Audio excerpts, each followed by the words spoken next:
మేడ్చల్ జిల్లా కీసరలో రోజు రోజుకి తమిళుల అరాచకం మితిమీరిపోతోంది. ఆటో తమ గల్లీకి అడ్డంగా ఉందని పక్కకు తీయాలని తమిళియన్ ఆటో డ్రైవర్ను కోరాడు ఓ ఇంటి యజమాని.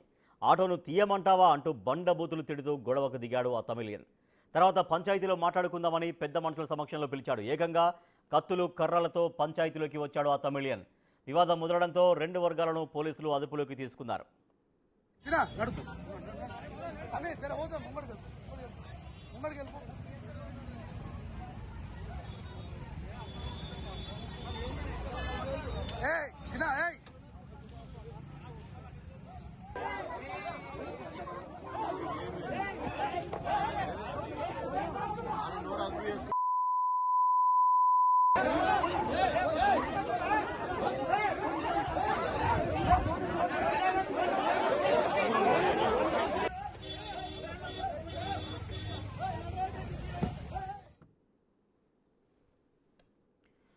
మేడ్చల్ జిల్లా కీసరలో రోజు రోజుకి తమిళుల అరాచకం మితిమీరిపోతుంది. ఆటో తమ గల్లీకి అడ్డంగా ఉందని ఒక ఇంటి యజమాని అక్కడ తీయమంటే తమిళియన్ ఆటో డ్రైవర్ ఇంటి యజమాని పైన దాడికి దిగాడు. తర్వాత పెద్ద మనుషుల సమక్షంలో మాట్లాడుకుందామని పిలిచిన తర్వాత పెద్ద మనుషుల సమక్షంలో అక్కడ కత్తులతో తర్వాత వాళ్ళకి సంబంధించిన మనుషులతో అతనిపై దాడి చేశారు. మనం బిగ్ టీవీ స్క్రీన్ పైన విజువల్స్ కూడా మనం చూస్తున్నాం. మా ప్రతినిధి అనిల్ మరింత సమాచారం అందిస్తారు. అనిల్, గొడవ అసలు ఎందుకు స్టార్ట్ అయింది, ఎందుకు ఇంత తీవ్రంగా ముదిరింది? చాలా దారుణంగా అక్కడ గొడవ ఒక రెండు వర్గాలు చాలా ఎక్కువగా మనకు కనిపిస్తున్నారు. అక్కడ చాలా దారుణంగా కొట్టుకుంటున్నారు. సో ఏం జరిగింది, గొడవ ఎక్కడ స్టార్ట్ అయింది? మేడ్చల్ జిల్లా కీసర పోలీస్ స్టేషన్ పరిధిలో తమిళియన్స్ యొక్క అరాచకాలు రోజు రోజుకి పెరుగుతున్నాయి అని చెప్పాలి. ముఖ్యంగా తాజాగా ఓ వ్యక్తి, తమిళియన్ వ్యక్తి మద్యం సేవించి రాత్రి సమయం అంటే అక్టోబర్ 1న ఈ ఘటన చోటు చేసుకుంది. ఆ రోజు రాత్రి తమిళియన్ మద్యం సేవించి బండిని కీసర బస్ స్టాప్ వద్ద ఉన్నటువంటి ఒక గల్లీలో పెట్టాడు. ఆ గల్లీలో పెడుతున్న క్రమంలోనే ఇంటి పక్కనే పెట్టడంతో ఆ ఇంటికి సంబంధించిన ఓనర్ ఆ బండిని తీయాలని చెప్పడంతో ఆ చెప్పిన తరుణంలోనే ఈ తమిళియన్ వ్యక్తి ఎవరైతే ఉన్నారో అతను ఆ ఇంటి ఓనర్ కి సంబంధించి వాగ్వాదానికి దిగాడు. ఆ తర్వాత దుర్భాషలాడాడు. అంటే కొంతమేరకు ఒక గొడవ వాతావరణాన్ని సృష్టించాడని కూడా చెప్పాలి. అయితే ఇందులో భాగంగానే ఆ గొడవ గురించి మాట్లాడడం కోసం ఇరు వర్గాలతోటి పంచాయతీ పెట్టి మాట్లాడదామని చెప్పడంతో అలాగే అని చెప్పి ఈ రోజు అంటే గొడవ జరిగింది 1వ తారీఖు. అయితే ఈ రోజు పంచాయతీ పెడదామని పిలిపించి ఆ తర్వాత తమిళియన్ కి సంబంధించిన వ్యక్తులంతా కూడా, తమిళియన్ తో పాటు తమిళియన్ వ్యక్తులంతా కూడా వాళ్ళ సంబంధించిన మనుషులంతా కూడా కత్తులతోటి కర్రలతోటి రావడం జరిగింది. వచ్చిన క్రమంలోనే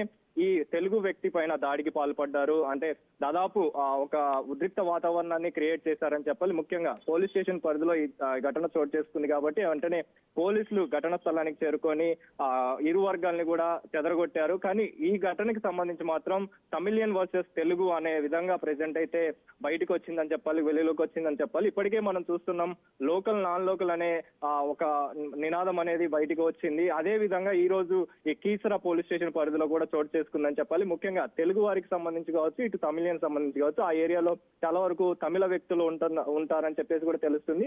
అదే క్రమంలో ఈ తమిళన్ వ్యక్తి ఎవరైతే ఉన్నాడో ఇతను చాలా వరకు కూడా దురుసుగా ప్రవర్తించాడని, ముఖ్యంగా తెలుగు వ్యక్తి పైన దాడికి పాల్పడేందుకు ముందుగానే ప్లాన్ చేసుకుని పంచాయతీ పెడదామని పెద్ద మనుషులతోటి మాట్లాడి ఆ తర్వాత తమిళ కుటుంబాలు వచ్చి ఎప్పటి నుంచి ఉంటున్నట్టుగా తెలుస్తోంది. అంటే వాళ్ళు ఏమంటే ఆటో డ్రైవర్లుగా ఉంటున్నారా, లేకపోతే మరో పనులు చేసుకుంటున్నారా? ఎప్పటి నుంచి అక్కడ వాళ్ళకు తమిళ కుటుంబాలు ఉంటున్నట్టుగా తెలుస్తోంది? రాజేష్, నార్మల్ గా గత కొంతకాలంగా ఈ వలస సంబంధించి తమిళియన్స్ కూడా రావడం జరిగింది. తమిళియన్స్ అక్కడ సెటిల్ అయ్యారు కూడా. అయితే ఈ ఏరియా ఏదైతే కీసర బస్ స్టాప్ కి సంబంధించిన ఏరియాలు ఉన్నాయో, గల్లీలు ఉన్నాయో, ఆ గల్లీలలో చాలా వరకు కూడా తమిళియన్స్ కూడా ఉంటున్నట్టుగా కూడా తెలుస్తుంది. అందులో భాగంగానే వీళ్ళు అక్కడే సెటిల్ అయ్యారు. సో అందులో భాగంగానే ఈ పంచాయతీ అనేది ఎప్పుడైతే పెట్టుకోవాలనుకుంటున్నారో ఆ పెట్టుకుంటున్న క్రమంలోనే ఈ తమిళియన్ కూడా మాట్లాడడం జరిగింది. మా వాళ్ళు కూడా ఉన్నారు, మేము కూడా పిలిపించుకొని మాట్లాడతామని. సో అదే క్రమంలోనే తమిళియన్ సంబంధించి కూడా చాలా ఏళ్ల నుంచి ఇక్కడే వాళ్ళు సెటిల్ అయ్యారు కాబట్టి ఈ వివాదం అనేది, అంటే ముఖ్యంగా చూసుకుంటే ఇది ఇప్పుడు తాజాగా బయటికి వెలుగులోకి వచ్చింది. కానీ గతంలో కూడా చాలా వరకు ఇలాంటి ఇన్సిడెంట్స్ అనేవి జరుగుతూనే వస్తున్నాయి. ముఖ్యంగా కీసర సంబంధించిన ఏరియాలో ఈ తమిళియన్స్ అనే వాళ్ళు ఎక్కువగా ఉంటారు కాబట్టి వాళ్ళ యొక్క బలగం చూపించుకొని, వాళ్ళ యొక్క బలం చూపించుకొని ఈ విధంగా వ్యవహరిస్తున్నారని కూడా ఒక ఆరోపణ అయితే ఉంది. సో ఇందులో భాగంగానే తాజాగా కూడా ఈ కీసరాకు సంబంధించి ఆ ప్రాంతంలో చాలా వరకు ఈ తమిళియన్స్ ఉంటారు కాబట్టి ఇదే క్రమంలో మొన్న 1వ 1వ తారీఖున ఈ ఘటన చోటు చేసుకుంది. ఆ క్రమంలోనే తెలుగు వ్యక్తికి సంబంధించిన అంటే తెలుగు ఓనర్ తెలుగు పర్సన్ గా ఉన్నాడు. ఈ తమిళియన్ అనే వ్యక్తి బండి వేసుకొని రాని అంటే మీరు చెప్పినట్టుగా ఆటోకి సంబంధించి రావడం జరిగింది. ఆటో డ్రైవర్ గా తెలుస్తుంది. ఆ తమిళియన్ వచ్చిన క్రమంలోనే అక్కడ మద్యం సేవించి ఉన్నాడు కాబట్టి అడ్డంగా పెట్టడంతో గల్లీలో ఇక్కడ పెట్టొద్దని చెప్పేసి ఆ ఇంటి ఓనర్ చెప్పడంతో ఆ టైంలో అదే క్రమంలో ఆ తెలుగు వ్యక్తి పైన వాగ్వాదానికి దిగాడు, దుర్భాషలాడాడు, చాలా వరకు కూడా గొడవకి దిగాడు. ఒక గొడవ అంటే అనిల్, పెద్ద వాతావరణాన్ని మనుషుల సమక్షంలో మాట్లాడుకుందాం రమ్మని పిలిచినటువంటి వ్యక్తి తర్వాత వాళ్ళ అనుచరులు ఎవరైతే ఉంటారో వాళ్ళకి సంబంధించిన మనుషులు ఎవరైతే ఉంటారో వాళ్ళతో కలిసి అటాక్ దిగినట్టుగా మనకు చాలా స్పష్టంగా మనకు కనిపిస్తుంది. చాలా దారుణంగా పిడిగుద్దులు గుద్దుకుంటున్నారు రెండు వర్గాలు. అంటే ముందుగా ప్రీ ప్లాన్డ్గానే వాళ్ళని పెద్ద మనుషుల్లోకి మాట్లాడుకుందామని పిలిపించి వాళ్ళపైన దాడి చేయాలి అన్నటువంటి ప్రీ ప్లాన్ తోటే ఈ రకంగా ఇటువంటి గొడవ సృష్టించారనుకోవచ్చా? Yes correct. మీరు చెప్పినట్టుగా ఎగ్జాక్ట్ గా వాళ్ళు ఎప్పుడైతే పంచాయతీ పెట్టుకోవాలనుకున్నారో అంటే 1వ తారీఖు ఈ ఇన్సిడెంట్ జరిగింది. అంటే 2, 3 అంటే ఈ రోజు ఈ 2 రోజులు కూడా గ్యాప్ తీసుకోవడం జరిగింది. ఆ తర్వాత ప్రీ ప్లాన్డ్ గానే ఈ యొక్క స్కెచ్ వేసి అంటే ముఖ్యంగా తెలుగు వాళ్ళపై వీళ్ళు వివక్ష పెట్టుకున్నారు అనేది ఒకటి ఆరోపణ వస్తుంది. అంటే గతంలో కూడా కొన్ని ఇన్సిడెంట్లు బేస్ చేసుకొని కూడా ఇలాంటి ఆరోపణలు అనేవి ఉన్నాయి కాబట్టి ఆరోపణలో భాగంగానే తాజాగా వీళ్ళు తమిళియన్స్ ఎవరైతే ఉన్నారో వాళ్ళ బలగాన్ని చూపించుకోవాలని చెప్పేసి ఖచ్చితంగా వాళ్ళపైన దాడికి పాల్పడే విధంగానే ముందుగానే ప్లాన్ చేస్తున్నట్టుగా కూడా తెలుస్తుంది. అందులో భాగంగా అంటే తెలుగుకు సంబంధించిన వ్యక్తులంతా కూడా పంచాయతీకి వచ్చి కానీ వాళ్ళు ఎవరు కూడా కత్తులతోటి కావచ్చు, కర్రలతోటి కావచ్చు దాడి చేసే ఉద్దేశంతో వాళ్ళు రాలేదు. అంటే పంచాయతీకి సంబంధించి ఆ గొడవని సద్దుమణిగే విధంగా ఉండాలని చెప్పేసి చేయాలని చెప్పేసి పెద్ద మనుషులు రావడం జరిగింది తెలుగు వారి దగ్గర నుంచి. కానీ ఇక్కడ తమిళియన్స్ మాత్రం ముందుగానే ప్రీ ప్లాన్డ్ గానే మాట్లాడుకొని అంటే కత్తులతోటి కర్రలతోటి వచ్చినట్టుగా కూడా తెలుస్తుంది. మనం విజువల్స్ లో గమనిస్తే చాలా వరకు కూడా తమిళియన్స్ వీళ్ళపైన దాడికి పాల్పడ్డారు, కత్తులతోటి ఆ కర్రలతోటి దాడికి పాల్పడ్డారు. అదే విధంగా వాళ్ళపైన పిడిగుద్దులతోటి దాడికి పాల్పడ్డ ఘటనలు ఆ విజువల్స్ కూడా మనం అబ్జర్వ్ చేయొచ్చు. సో ఇందులో భాగంగానే దీన్ని కరెక్ట్ గా ఎగ్జాక్ట్ గా మనం ఆలోచిస్తే వీళ్ళు ప్రీ ప్లాన్డ్ గానే ఈ దాడికి పాల్పడ్డట్టుగా కూడా తెలుస్తుంది. దీనికి సంబంధించి పోలీసులు ఎంటర్ అయ్యి ఆ తర్వాత యాక్షన్ తీసుకున్నారు. ఆ ఇరు వర్గాలను కూడా చెదరగొట్టారు. ఆ తర్వాత ఆ ఇద్దరికి సంబంధించి అంటే ఇరు వర్గాలకి సంబంధించి అదుపులోకి తీసుకొని ప్రెజెంట్ అయితే పోలీస్ స్టేషన్ లో పెట్టడం జరిగింది. పోలీస్ స్టేషన్ లో పెట్టి ప్రెజెంట్ విచారిస్తున్న పరిస్థితి మనకు కనిపిస్తుంది. Rajesh. Right, thank you Anil. Auto దగ్గర స్టార్ట్ అయిన గొడవ తెలుగు వర్సెస్ తమిళగా మారిపోయింది. మేడ్చల్ జిల్లా కీసరలో ఈ అరాచకం అంటే తమిళుల అరాచకం కొనసాగుతుందని అక్కడ స్థానికులు చెబుతున్నటువంటి పరిస్థితి మనకు కనబడుతోంది.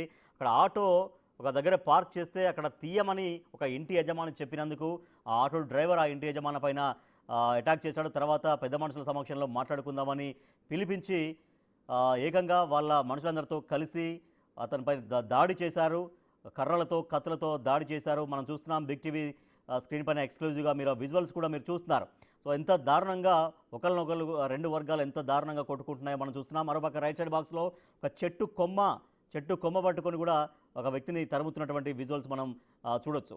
సో అంటే ఒక ఆటో పార్కింగ్ దగ్గర గొడవ స్టార్ట్ అయినటువంటి గొడవ ఏకంగా చాలా తీవ్రంగా ముదిరిపోయింది. రెండు వర్గాలు చాలా పిడిగుద్దులు గుద్దుకునేటువంటి స్థాయికి చేరుకుంది. కత్తులతో కర్రలతో చెట్టు కొమ్మలతో కూడా కొట్టుకునే స్థాయికి వచ్చింది. దీంతో పోలీసులు వచ్చారు. పోలీసులు వచ్చి ఇరు వర్గాలని అదుపులోకి తీసుకున్నారు. ప్రస్తుతం మేడ్చల్ జిల్లా కీసర్లో.